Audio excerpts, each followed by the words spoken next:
সুপ্রিয় শিক্ষার্থীরা, তোমরা কেমন আছো? সকলে আশা করি ভালো আছো। আজকে আমি তোমাদের দশম শ্রেণীর গণিত বিষয়ের একটা পার্ট নিয়ে আলোচনা করব। আজকের আলোচনার বিষয় হলো বীজগাণিতিক রাশি। তোমাদের বইয়ের মধ্যে বীজগাণিতিক রাশি নামে একটা চ্যাপ্টার আছে, সেখানে 3 অনুষঙ্গে 3.1 থেকে শুরু করে অনেকগুলো চ্যাপ্টার আছে। তার মধ্যে আমরা প্রথম যে চ্যাপ্টারগুলো আছে 3.1 এবং 3.2, আমরা সেখান থেকে কিছু আলোচনা করব। তো এই চ্যাপ্টারের কাজগুলো করতে গেলে যে জিনিসগুলো লাগবে, শুরুতেই লাগবে হলো কিছু প্রয়োজনীয় কিছু সূত্র লাগবে। সেই সূত্রগুলো তোমরা ক্লাস 8-এও দেখে আসছো। সবগুলো দেখোনি, নতুন কিছু আছে, ক্লাস 10, 9, 10 এসে নতুন কিছু আসছে। তো সেই সূত্রগুলো আমরা একটু দেখতেছি, জাস্ট একটু ফিরে দেখো। আমরা a প্লাস b স্কোয়ার সমান a square plus 2ab plus b square, এটা আমরা ক্লাস 8-এও দেখেছি। a plus b square a minus b square plus 2ab, a minus b square সমান a square minus 2ab plus b square. আবার a minus b square সমান লেখা যায় a plus b square minus 4ab। a square plus b square সমান a plus b square minus 2ab। a square plus b square সমান আবার লেখা যায় a minus b square plus 2ab। এর একটা সূত্র আছে, সেটা হলো a plus b by 2 whole square minus a minus b by 2 whole square. a square minus b square সমান a plus b into a minus b। আরেকটি সূত্র নতুন আসছে তোমাদের 19-এর মধ্যে, সেটা ক্লাস 8-এ ছিল না। 2 into ab plus bc plus c সমান equal a plus b plus c whole square minus a square plus b square plus c square. আবার তো এই চ্যাপ্টারের কাজগুলো করতে গেলে যে জিনিসগুলো লাগবে শুধু স্কোয়ারের আমরা নিয়েছি। বর্তমানে এখানে a প্লাস b স্কোয়ার দুইটা লিখছেন কেন? a প্লাস b স্কোয়ার এটি প্রথম যেটা লিখেছি সেটা হলো বর্গের সূত্র। পরবর্তী যেটা লেখা হয়েছে a প্লাস b স্কোয়ার সমান a minus b square plus 2ab, এগুলো মান নির্ণয়ের সূত্র। তো এইভাবেই এই সূত্রগুলো এখানে সাজানো হয়েছে। এই সূত্রগুলো যদি আগে ভালো করে জানা থাকে, জ্ঞাত থাকে, অবশ্যই ওই পরবর্তী কাজগুলো আমরা সহজে করতে পারবো। তো প্রথম শর্তই হচ্ছে সূত্রগুলো ভালো করে আগে আত্মস্থ করা। তো আমরা আজকে এই চ্যাপ্টারে কিছু প্র্যাকটিস সৃজনশীল দেখবো। সেই সৃজনশীল প্রশ্ন যেহেতু ক্রিয়েটিভ কোশ্চেন পরীক্ষার মধ্যে আসে, সেগুলো প্র্যাকটিস করা আমাদের জরুরি দরকার। ক্রিয়েটিভ অংশের মধ্যে হলো একটা সৃজনশীলের মধ্যে 3টা পার্ট থাকে, ক, খ, গ, অর্থাৎ 2 নম্বর, 4, 4, অর্থাৎ 10 মার্কের প্রশ্ন থাকে। সেই ক্ষেত্রে আমরা সৃজনশীল দেখবো এই বীজগাণিতিক রাশির উপর। আমরা এখনই দেখব।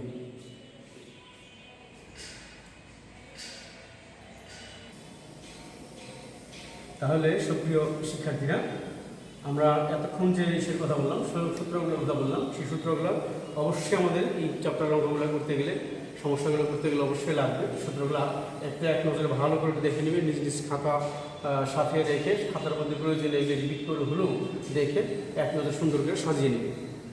পরপর বারবার আত্মস্থ করার চেষ্টা করবে, যাতে যে কোনো মুহূর্তে তোমরা ঝটপট এটা বলে দিতে পারো। তাহলে আমরা এখন একটু সৃজনশীল অঙ্ক দেখব। সেই সৃজনশীল অঙ্কের মধ্যে যে স্টেম বা উদ্দীপকের মধ্যে যে অংশগুলো দেওয়া থাকে আমরা দেখব একটু। X square equal 5 plus 2 √6, a plus b plus c equal to m, a square plus b square plus c square equal n, এবং a cube plus b cube equal p cube. এই মানগুলো উদ্দীপকের মধ্যে দেওয়া আছে। মোট হলো 1, 2, 3, 4টা মান দেওয়া আছে। তো প্রথমেই সৃজনশীল অঙ্ক করতে গেলে খেয়াল রাখতে হবে আমার উদ্দীপক বা স্টেমের মধ্যে কী দেওয়া আছে, সেই জিনিসগুলো ভালো করে লক্ষ্য করলাম। ক নম্বর প্রশ্ন হচ্ছে এক্স এর মান নির্ণয় করো। এক্স এর মান নির্ণয় করে এখন দেখা যাচ্ছে এক্স বলতে পরবর্তী যে কয়টা মান দেওয়া আছে এইগুলোর মধ্যে এক্স বলতে কিছু নাই, শুধুমাত্র প্রথম যে পার্টটা আছে সেটার মধ্যে এক্স আছে। তো নিশ্চয়ই এখান থেকেই এক্স এর মানটা বের হবে। আমরা একটু দেখবো সেখান থেকে কীভাবে বের করা সম্ভব। ক নম্বর প্রশ্নটা যে এখানে দেওয়া আছে x square equal 5 plus 2 √6। X স্কোয়ারের মান দেওয়া আছে, কিন্তু এখান থেকে বের করতে হবে এক্স স্কোয়ারের মান। এখান থেকে এক্স স্কোয়ারের মান বের করতে গেলে খেয়াল করতে হবে যে আমার এক্সের মানটা বের করতে গেলে 2 5, অর্থাৎ এখানে 5 আমরা ভাঙবো 3 plus 2 √6। It's a wonderful technique. এটা এক ধরনের একটা কৌশল বলা চলে। √3 এর উপরে যদি স্কোয়ার দিই, 3 টিকে থাকে এখানে 2,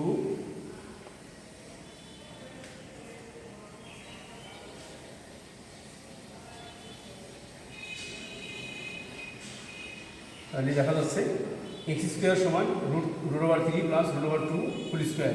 দুই পাশ থেকে এক্স স্কোয়ার যদি বাদ দিই তাহলে এক্স সমান কত আছে √3 প্লাস √2। তাহলে আমরা সেই কাঙ্ক্ষিত রেজাল্ট আমরা পৌঁছে গেছি।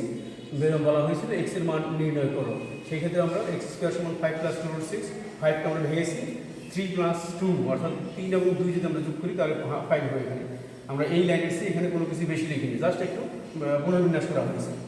এটাকে আমরা 3√3 লিখলে এখানে 3 টিকে থাকে +2a² + 2ab + b স্কোয়ার, অর্থাৎ বর্গনির্ণয়ের সূত্র এটা a² + 2ab + b স্কোয়ার সমান a + b whole square, a বলতে √3 এবং b বলতে এখানে √2।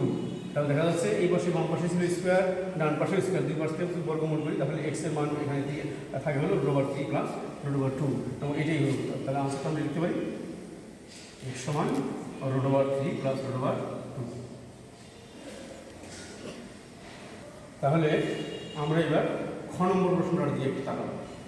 খ নম্বর বলা আছে যে প্রমাণ করো যে x⁸ + 1 / x⁴ = 98, অর্থাৎ এখানে দুইটা পক্ষ আছে, বাম পক্ষ এবং ডান পক্ষ, দুইটা পক্ষ আমাদের সমান দেখাইতে হবে, মাঝখানে ইকুয়াল আছে যেহেতু সমান দেখাইতে হবে।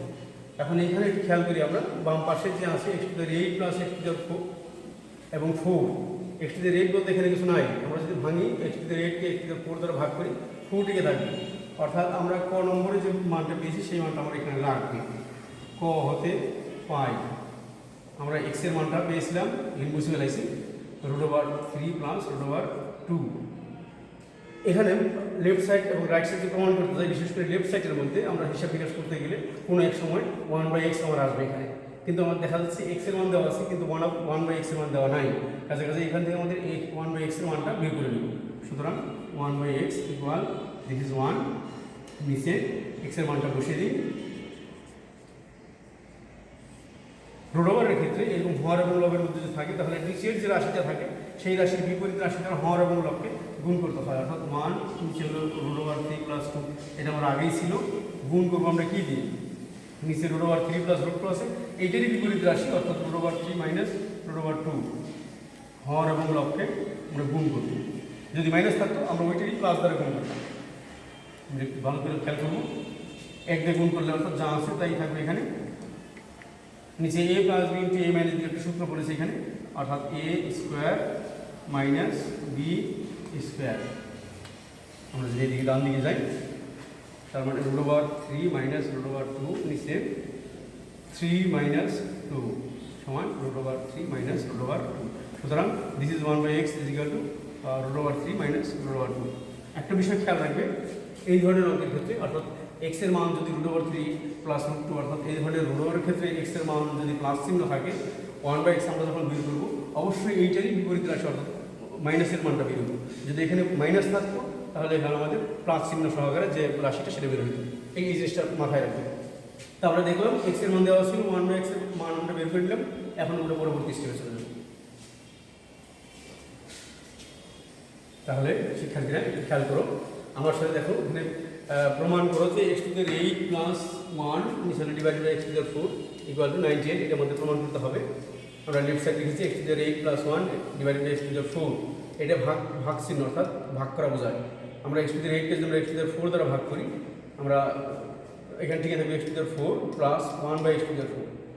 এই ধরনের অঙ্ক তোমরা ক্লাস 8এও পড়েছো, এই অংশটুকু এর পরবর্তী যে কাজগুলো আছে এই কাজগুলো আমরা ক্লাস 8এও দেখাইছি। তো তারপর আমরা বলবো x² হোল স্কোয়ার + 1/x² ভাঙানোর যে কৌশল, এটা মনে মনে আমরা a ধরছি, এটা মনে মনে b ধরছি, a² + b স্কোয়ার সমান a + b whole square - 2ab। দেখা যাচ্ছে একটু খেয়াল করি আবার ভিতরে আবার a² + b স্কোয়ারের সূত্র যায়, অর্থাৎ a² + b স্কোয়ার সমান a + b whole square - 2ab। Second bracket দিয়ে বাইরে কিন্তু স্কোয়ার রয়ে গেছে -2, অর্থাৎ এবারে x এবং 1/x এর মান বসানোর পালা। x এর মান আমরা দেখেছিলাম √3 + √2 প্লাস 1/x এর মান আমরা বের করছিলাম √3 - √2 যা আছে হোল স্কোয়ার -2, হিসাব যতটুকু আছে আর কি যোগ বিয়োগ হিসাবে দেখা যাচ্ছে 2√3 টিকে রয়েছে এখানে 2√3 হোল স্কোয়ার -2 হোল স্কোয়ার এখানে বলার অপেক্ষা রাখে না, হিসাব নিজেরা জাস্ট করে নেবে একটু। 2 × 4 3 × 4 = 12 বিয়োগ 2 সমান 10 বাইরে স্কোয়ার -2, অর্থাৎ সর্বশেষ 98। আমাদের রাইট সাইড ছিল 98 প্রমাণ করে আমাদের এসে গেছে দিস ইজ রাইট সাইড। তাহলে আমরা লিখতে পারি সুতরাং left side = right side and this is proved, প্রমাণ করা হয়ে গেল।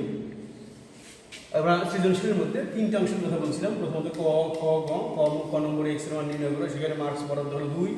খ নম্বরে প্রমাণ করো যে x⁻1 divided by x⁴ equal to 98, এটা প্রমাণ করতে বলছে, আমরা এটা প্রমাণ করলাম। এর জন্য মার্কস বরাদ্দ হলো, যদি সঠিকভাবে হয় তাহলে সেক্ষেত্রে 4। সর্বশেষ আমরা দেখব গ নম্বর একটা প্রশ্ন। তাহলে আমরা এবারে গ নম্বর যে কোশ্চেনটা আছে, গ নম্বর অর্থাৎ শেষ পার্টটা, এটা আমরা দেখব একটু।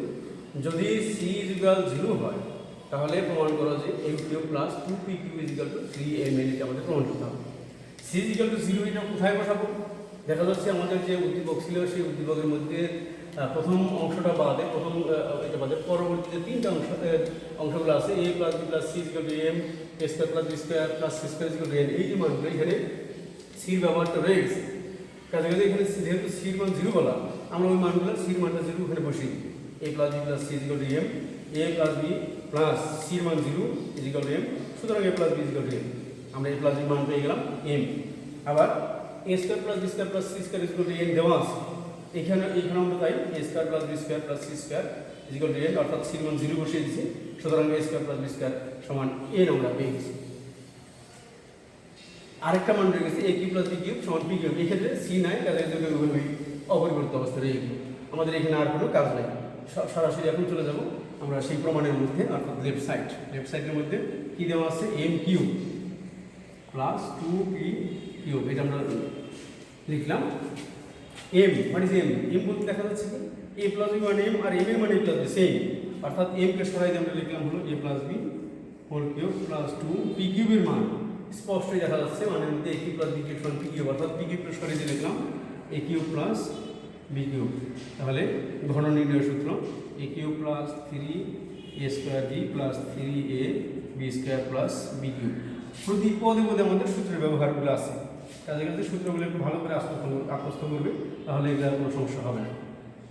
2a³ + 2b³ দেখা যাচ্ছে a³ এবং 2a³ আমরা যদি যোগ করি 3a³ + 3a² b + 3ab² + b³ এবং 2b³ মূলত 3টা b³ সবার সাথে এখন 3 আমরা 3 এখানে কমন নেব, থাকবে কি a³ + a² b + ab² + b³।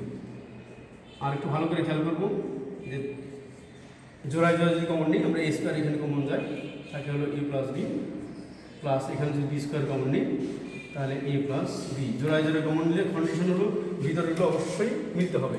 a + b মিলে এসেছে আমাদের এখানে, তো 3a + b দুটো থেকে একটা যদি কমন নিই, অবশ্যই কী রইল এখানে, অবশ্যই a² + b² সমান 3। একটু তাকাবো a + b মান এখানে স্পষ্ট দেখা যাচ্ছে, a + b মান হলো m, আমরা এই মানটা এখানে বসিয়ে দিই m, এবং a² + b² সমান মান হলো n। আমার মনে হয় মিলে গেছে, ডান পাশের সাথে আমাদের হুবহু মিলে গেছে 3mn, যে কাঙ্ক্ষিত যে রেজাল্ট আমরা পেয়ে গেছি, অর্থাৎ যে প্রমাণ করতে বলছিল m³ + 2p³ = 3mn, আমরা সেই m³ + 2p³ = 3mn আমাদের এসে গেছে না। সুতরাং this is left side, this is right side and this is two. তাহলে সুপ্রিয় শিক্ষার্থীরা, আমরা আজকে যে বীজগাণিতিক রাশির যে অংশটুকু নিয়ে আলোচনা করলাম, এই অংশটুকুর মধ্যে প্রথম কাজ হলো তোমাদের সূত্রগুলো ভালো করে আত্মস্থ করা, এবং সেই সূত্রগুলোর পর ধরেই আমরা এই পরবর্তী যে সৃজনশীল প্রশ্ন বা মূল বইয়ের মধ্যে সৃজনশীল ছাড়া যে কোশ্চেনগুলো আছে, কোশ্চেনগুলো ভালো করে একটু করে হলেও বাসায় একটু ভালো করে চেষ্টা করবো। এখন তোমাদের হাতে যথেষ্ট সময়, আগে তো তোমরা একটা বন্ধের অর্থাৎ সাপ্তাহিক ছুটির মানে অপেক্ষায় থাকতে, এখন তো প্রায় প্রতিদিনই বন্ধ আমাদের থাকতেছে। কাজে এই সময়টা তোমরা বাসায় থেকে নিরাপদ দূরত্ব বজায় রেখে অবশ্যই এই কাজগুলো একটু ভালোভাবে এগিয়ে নেবে, যাতে তোমাদের পড়ালেখার খুব বিশেষ কোনো ক্ষতি না হয়। তো সবাই ভালো থাকবে আশা করি, পরবর্তী ক্লাসে আবার দেখা হবে।